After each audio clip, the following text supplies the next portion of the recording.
très important.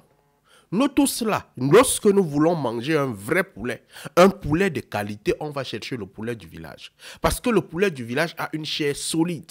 Le poulet du village a les os solides. Le poulet du village, pour pouvoir le cuire, il faut prendre du temps. Mais lorsque tu vas finir par le cuire, il sera de très bonne qualité. Mais lorsque tu veux manger le poulet de mauvaise qualité, tu vas acheter le poulet de chair. Le poulet de chair est nourri comment? Il est nourri avec les produits chimique, il est nourri sur la vaccination, il est injecté comme ceci, il est juste comme ça. Et tu sais qu'il n'est pas de bonne qualité. Mais nous, aujourd'hui, bien qu'on soit en train de voir la différence entre le poulet du village, qui est de bonne qualité et qui se nourrit traditionnellement, et le poulet de chair, qui est de très mauvaise qualité et qui se nourrit bizarrement, nous-mêmes, on accepte être cerveau lavé au point de commencer à nourrir nos enfants que nous accouchons chimiquement. La question à se poser, pourquoi nous sommes bêtes comme ça? Pourquoi nous sommes des cerveaux éteints comme ça? C'est-à-dire que quand tu vois un parent aujourd'hui qui se fait le plaisir de commencer à nourrir son enfant chimiquement, l'enfant gigose. L'enfant dolait, l'enfant ceci, l'enfant c'est là. Quand tu regardes cet enfant, tu regardes sa force face aux maladies. Regarde cet enfant, la plupart des enfants qui sont nourris chimiquement sont des enfants qui sont toujours malades. Posez-vous des questions. La plupart des enfants qui sont nourris chimiquement sont des enfants qui sont toujours malades.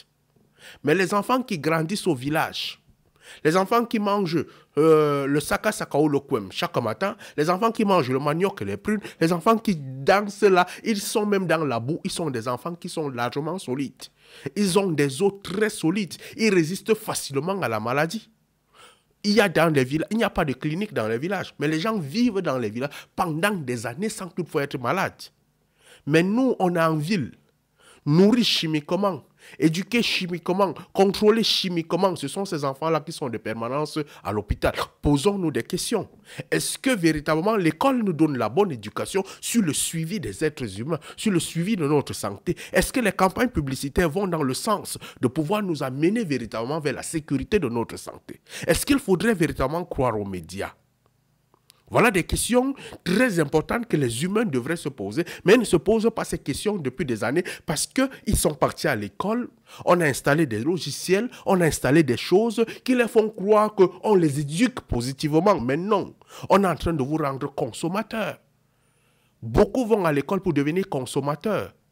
On falsifie votre éducation, on falsifie votre santé, on falsifie votre système alimentaire, on falsifie tout est business. Et si on a mis l'être depuis qu'on a installé l'humain au centre du business, l'alimentation de l'humain, la sexualité de l'humain, toute la vie de l'humain au centre du business, posons-nous la question, où est-ce qu'on va?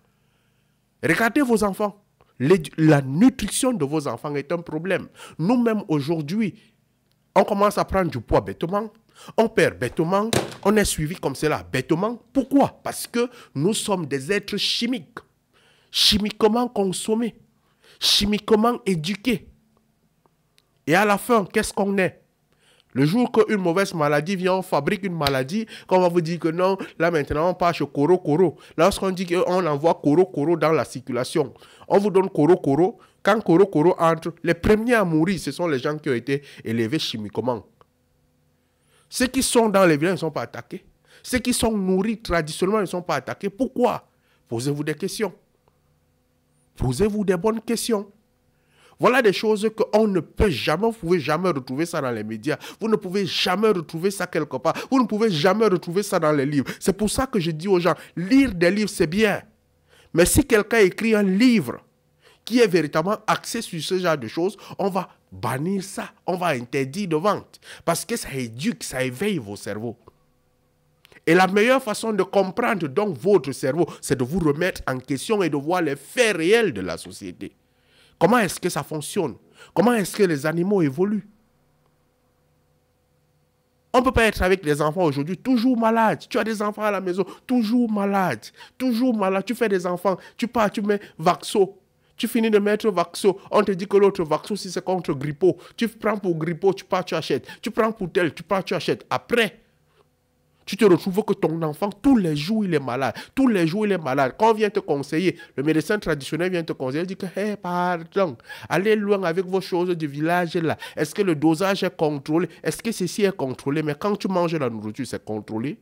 Tu as vérifié le dosage. Tu charges seulement, non? Tout à une nuit, hein? Tu manges beaucoup, ça te fait mal au ventre. Hein? Tu manges peu, ça te fait mal au ventre.